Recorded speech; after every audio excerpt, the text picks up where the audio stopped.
Welcome to the Doctor's Life Podcast with Dianne Ansari-Winn, MD. Dr. Dianne is a stress and burnout coach for doctors. With her 15 years of experience as an anesthesiologist and certification as a physician development coach, Dr. Dianne coaches doctors on how to live a rich life of purpose, fulfillment, freedom, and happiness both at work and at home. In this podcast, Dr. Dianne brings together doctors and researchers that are experts in health, wellness, stress, and burnout, as well as doctors that have been successful in clinical practice, academics, non-clinical careers, and business to share their expertise and life experience so that you can live your own life purpose, fulfillment, freedom, and happiness.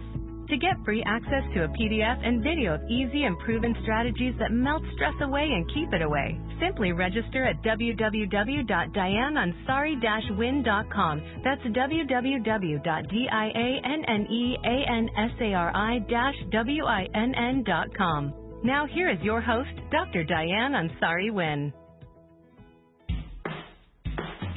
Hi, it's Dr. Dianne here, and I have a quick request before we jump into the show. If you like this podcast, it would mean so much if you took just a moment to hop over to iTunes, write a review, and rate the show. That is how other people will find the show and get the same great value from it that I hope that you're getting. It just takes a few moments to click a star rating and write a quick note. Now, on to the show. Welcome to the Doctor's Life Podcast. I'm your host, Dr. Dianne Ansari-Winn, and today I'm so excited to have a very, very special guest with me today, Dr. Roger Washington, MD. And full disclosure, Dr. Washington is not only a fabulous family medicine doctor for over 30 years and a sleep expert, but he's also my older cousin, and he's been like a brother and a mentor to me. Dr. Washington, so happy to have you today. How did you get started in medicine, and what led you to family practice? Well, my story started actually in high school. I received a scholarship to go to a private high school. A community church wanted to make a difference, and I was selected as a recipient. And from high school, I received scholarships for college. And when in college, I didn't have a lot of guidance, so I asked them, what's the hardest thing you guys have here? And they said, well, pre-medical. I said, I'll do that. And then I thought I'd be qualified for something eventually. And then I was naive. I didn't know. And then they said, well, what's the most difficult medical school you have to get into? What's the best? They said, Stanford. I said, well, okay, well, sign me up. And I managed through scholarships to actually go to Stanford Medical School. And I realized that as a result of my receiving scholarships, I felt like I had taken on a tacit responsibility to actually to give back to the community that created these scholarships, with the idea that perhaps I would be able to come out of the difficult situation in which I lived to do better. And so I decided I needed to give back.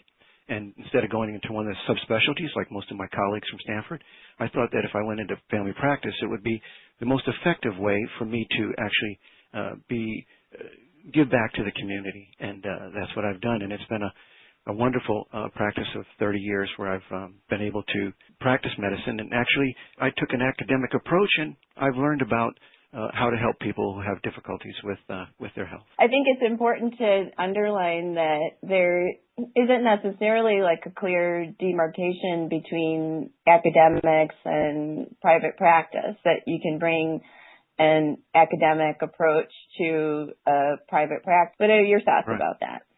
Right. I love the scholastic side of medicine and the research and learning about new things. And in family practice, we also take an approach towards the health of the patient and some of the psychological aspects that go into health. And so I've tried to combine the two, and my practice has evolved into a situation where basically what I've done is tried to figure out why is it that people become sick when they do. And I've taken an observational and somewhat academic approach to it, and I've actually been able to put together a book that describes why people get sick when they do, and it kind of turns around this paradigm that stress causes illness. It's actually something much more basic. Mm-hmm. Over your 30 years of practice, how many patients would you estimate that you've seen, interacted with, been able to observe? Well, as it turns out, I would say thousands. I only don't practice it in my office. When I'm at parties with my friends, when I'm out among the public, I very often still have on my physician's cap. I very often am observing and listening to people when they're talking to me, because I don't know if you're aware of it, but if I go to a party, people are going to, and they know I'm a doctor, they're going to ask me questions about their difficulties, and so I use them as well to observe how health works and how it doesn't, how disease happens. So it's been, I'd say, thousands. And so you've written a book. It's called Lack of Sufficient Sleep Matters. It describes my observations about why people get sick when they do, and I've learned in part because my practice is in the Silicon Valley of California, and so there are a lot of can-do kind of entrepreneurial people here. Mm-hmm. And many of these can-do people are very similar. They have a very similar approach to physicians in the sense that they have the ability to perform very high level of work, even though they get by with only a small amount of sleep. And I call these the can-do people. And by talking to them over the years, I've learned that and I've observed that they tend to get sick not when they're the most stressed. And so this paradigm that stress makes us sick, it disputes that. I've seen that people seem to get sick when their stress is over. And so what I found about these people is that they have an unusual response to their stress. What they do is they make up their mind that they want to get it done, and they actually push themselves to get it done. And they describe to me that they actually feel more energy. Does that resonate with you? Is that something you can relate to? Absolutely. That's medical school, residency, taking care of little kids. I have 2 kids. Anything that I would push at, anything that you're thinking that you sometimes you're running on fumes, but you can still do it because you can push, you dig and you just do it. And that's what many of us do as physicians all the time. It's part of our culture, in my opinion. And we're all can-do kind of folks. We like that we can do things. We like to accomplish things. You look at the profile of a successful doctor. They're not, you don't envision somebody just sitting at their desk with their feet up on their desk. They're not at all going around and they're seeing a bunch of people and they're talking to people. They're maybe doing a lecture, like you said. You're seeing patients and you wrote a book on, in your off hours, what do we do for fun? That's right. We do things that contribute. Right. And, I remember when I was in med school, that's when I've always had migraines off and on throughout my life. But when I was in medical school, the Saturday morning after exams, I could pretty much guarantee that I'd have a headache. That's what I've and observed. that sounds like what you're talking about. It's very similar. You see, what I've noticed that people seem to have in common here in the Silicon Valley with doctors is they have an approach to their situation where they make up their mind that they're going to accomplish what they have in mind, and though it might be challenging. When they push themselves to get it done, they actually tell me they seem to feel as if they have extra energy to get it done. And over the years, I've talked to people about the characteristics of that extra energy. And so that's how I've become to understand how it is that they accomplish what they do and why it makes doctors and other kinds of can-do people stress resistant. I call it energy borrowing. Borrowing. I ask people, do you notice that when you push yourself to get something done, you get extra energy? And very often they say, well, yeah, that's when I feel great. I get it done. And I say, well, where do you think the energy is coming from? And people say things like power of positive thinking or motivation. And I say, coffee. Well, okay, coffee, right? Some people use it. And I say to them, well, this extra energy that you get, do you think it's free? And most people recognize, no, there's no free. In fact, the first law of thermodynamics suggests there's no such thing as extra energy. So it's what I call energy borrowing. And what I suggest is that people are actually borrowing it from their immune system. But the point is, as long as they're focused to get it done, they're not going to get sick. But as soon as the They let down. And as soon as they realize, okay, well, I don't have to push myself anymore. It's Saturday morning. I can rest. Well, that's when they get their migraine. That's when a woman gets honeymoon cystitis.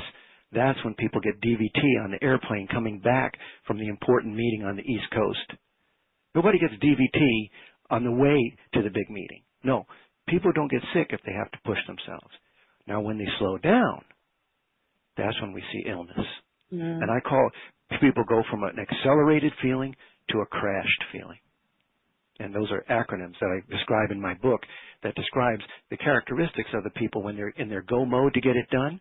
And of course, when they slow down and they have their migraine or they have their illness, they feel crashed. That's another acronym that I made up. Mhm. So the accelerated feeling is the feeling that that you have a lot of energy, that you're able to get things done. Yes. The A stands for they feel like their mind is more active. They feel more creative. They feel more confident. The first E is they feel more energy. They can get by with less food or sleep. The second E is they feel entrepreneurial, like they can put together resources in a different way to make something come about. And they're excited about it, of course. And the R is for Randy, meaning, they feel more pleasurable, erotic kinds of feelings. And the A is for, they feel more articulate. The T is for Titanic. They feel stronger than usual. The third E is more charismatic. If they have to lead people, they're more able to get it done and lead a meeting. And the D is for more determined. All the characteristics that it would take for a person to step up, to be an alpha leader, to get it done, they have that, and they enjoy it. You know, Di, it's very similar. I tell your audience that it's very similar to when a person stays up in the evening and they feel a little tired, maybe around 8 o'clock, and then they get this like second wind, people call it, and then they feel more rejuvenated, like they're going to get it done. That's the feeling of accelerated. Yeah. And people enjoy it, and they call it, I'm a night person. Right? And so they justify this feeling that they have saying, no, it feels good, so therefore it must be okay. And whereas there's no extra energy, and tomorrow morning when you wake up is when you're going to pay for it feeling crashed. Does that resonate? Yeah, that sounds familiar. Roger, what does the CRASH stand for? As long as you're going through the acronyms. Well, so crash is what a night person feels like the next morning, or what a person feels like when they finally get finished their project and it's a long 2 weeks, and then that weekend they feel crashed. The C stands for crash. They feel like they hit a wall. The R stands for they feel reclusive and want to be kind of left alone. The A stands for a little irritable, a little angry. The S stands for they feel like they need a lot of sleep. But all the sleep they get, it still doesn't help. They still feel tired. The H stands for hunger changes. People either get the munchies or they don't feel like eating at all. The E is for empty or enervated, the physician's term. And the D is for depressive. They feel crashed. And the idea is that what goes up must come down. And so when people feel crashed and they're burned out and they feel bad, they of course they think it's related to their situation. It's because I was stressed. But then I ask them, so why didn't you feel it when you were stressed? Why did it wait until you were done? And that's how I help people to understand that the reason they maybe get depressed later, or that they might have PMS-type symptoms or postpartum depression-type symptoms or a burned-out kind of feeling, may be the result of something that they did earlier where they were in a phase of acceleration and they weren't sleeping enough to support themselves. That's the concept that I've created. So then what are your recommendations around that? Well, first, I ask people to look in their own lives and see if they, in fact, can relate to the idea that having been accelerated led to the illness that they're perceiving. For example, when you say you get your migraines after a period of taking tests and exams, well, if your family would go to you when you're taking the exam and say, well, Di, are you stressed? You'd probably say, you know what? I'm just getting done with what I need to do. I'm just doing it. Right. I'd be like, yeah, that's part of it. That's what I do, right? So then afterwards, then you notice, but I keep getting sick afterwards. Right. So then the premise that I've advanced is that it's due to the lack of sleep. That's really what's caused you to become ill, because you're borrowing, what I say loosely is you're borrowing energy from your immune system, and then you're going to have to pay, and you get a migraine. And there are many, many times when people look in their own lives and they can see that their illness came, their herpes came after a period of so-called stress. But the people that go to Las Vegas aren't stressed, but they're not sleeping. When they come back, they get their HSV. Where people get their outbreaks of zoster, even young people. Not because they're old and their immune system is weak, it's because they were in a long period of acceleration and then they slowed down. That's the concept. And when people look at it themselves and can relate, they begin to think, well, maybe I need to change my lifestyle. Maybe I need to change my approach to sleep. Maybe I could do something differently that would make sure that I don't get ill later on. That's kind of the concept I try to share with people. Mhm. Yeah. Right. In my book, Lack of Sufficient Sleep Matters, what I'm trying to do is help people understand the what doctors would call the pathophysiology of the illness, why people get sick the way they do. In a future project, I will be explaining to people what you can do in order to feel well. Let me share with you now how it is I describe what we're trying to accomplish. What I say to my patients in the office, and what I would say to your audience, is I'd ask you to think of a time when perhaps maybe you were watching your children and they were getting along for a change, and it kind of pleased you.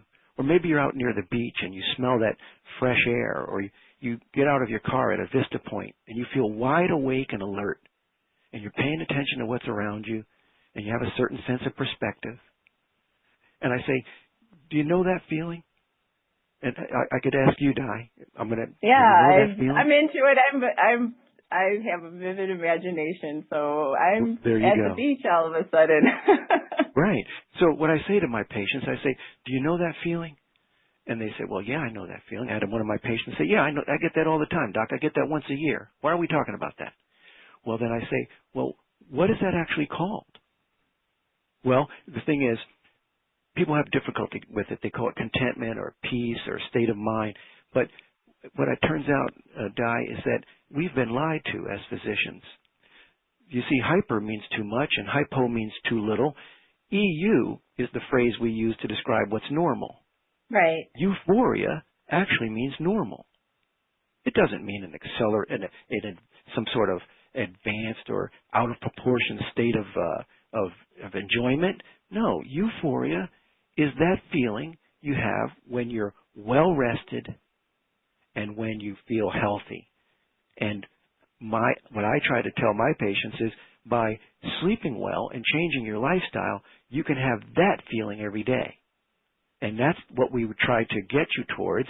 And when they buy into the idea that they want to have that as opposed to what they've been doing, the up and down of accomplishment and et cetera, then we can start on the path towards healthy and well-being.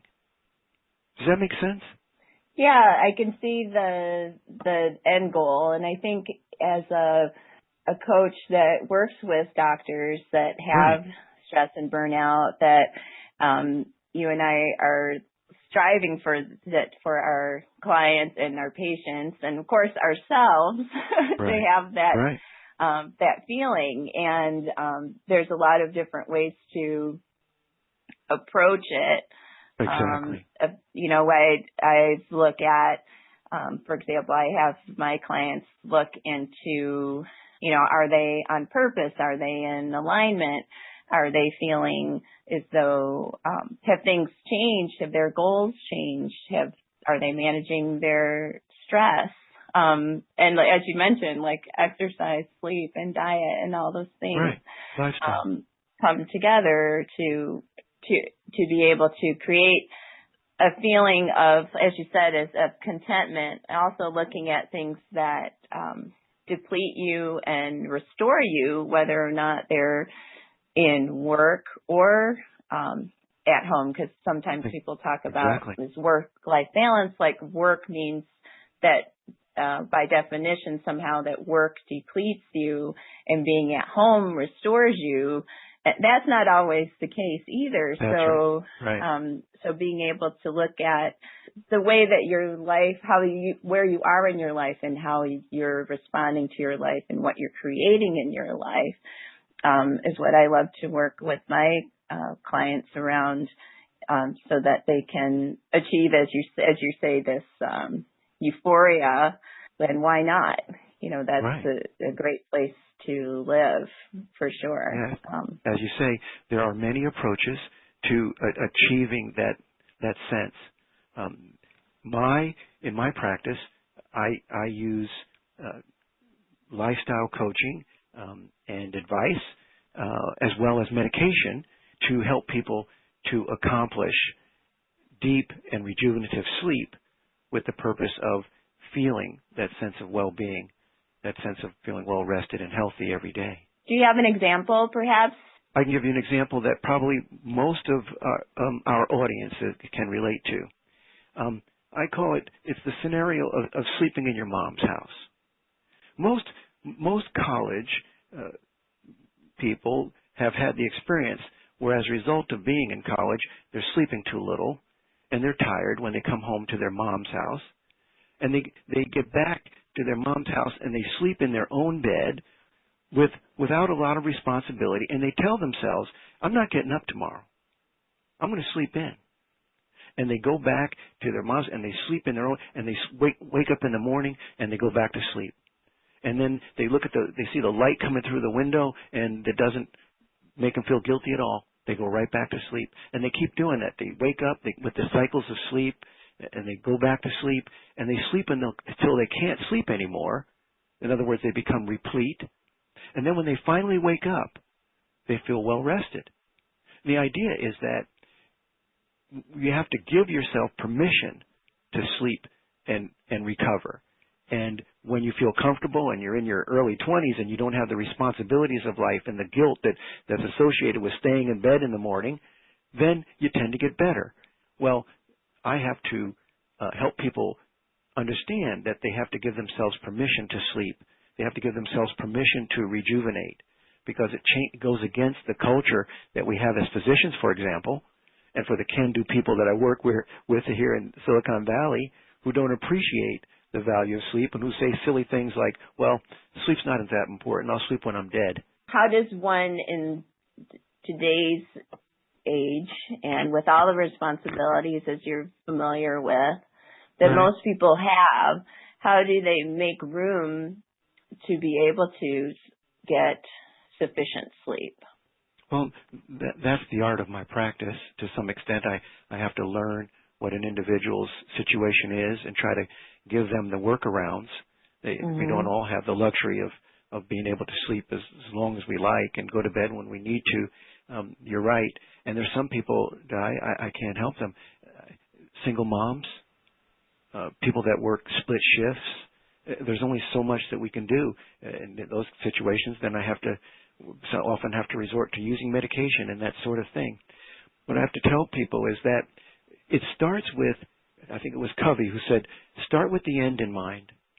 And what the idea is, when you realize what it is that you want that state of euphoria, and that becomes your motivation, and if that is what you prioritize, if you want that more than you want, say, some other things like some me time in the evening with the television or the video or reading a nice book, if you devote that time instead to sleep, perhaps the payoff will be greater. Mm-hmm. So that's actually the art of my coaching. That's what I have to spend time doing with people. But the idea is that it is not easy. If it were difficult, if it were easy to understand, someone would have figured it out long before this. Mm-hmm. If we do more mentally or physically, we need more sleep that night to stay in balance. So, and the point is, we do the critical sleep first. The body is designed to get the critical stage 3 and stage 4 sleep predominantly done early. And if you do that, going to bed early makes all the difference in the world. When you wake up, if you're going to cheat some sleep, in other words, I tell people you need 8 hours minimum to be healthy. You might be able to get by with less, but you need 8 to be healthy. And if you do more, you need more. But on the other hand, if your life is so busy that you can't get it all done and sleep as well, then I say cheat the morning sleep. Do not fight sleep in the evening. If you yawn, I call the yawn your automatic waking negotiator. I'm an acronym fiend. I don't know. When you start to yawn in the evening, that's your body telling you, boss, can we do this or not? And if you agree, you'll sleep like a champion. If you fight it and make an executive decision to stay up, things get sideways. Yeah. So I tried to put it in a nutshell. And, every parent knows that if their children stay up a little bit too long, things get sideways. It's going to be rough the next day. It's going to be rough. And every mother knows when her child is acting crazy, you can't talk to them. You can't explain. Spanking them is not going to help.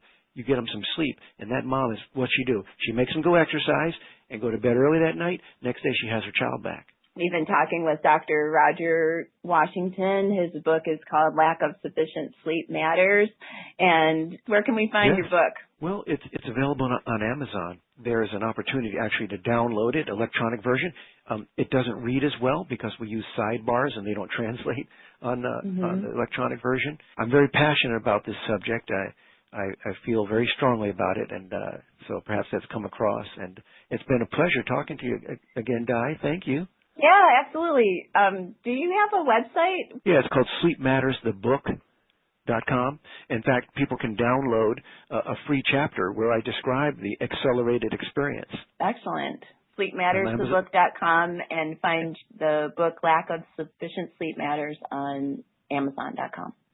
Beautiful. That's right. Thank you. Awesome. Well, thanks again, Raj. Thank you, Diane. And thanks everybody for listening, and we hope you all have a great day. Take care. Thank you. Bye now.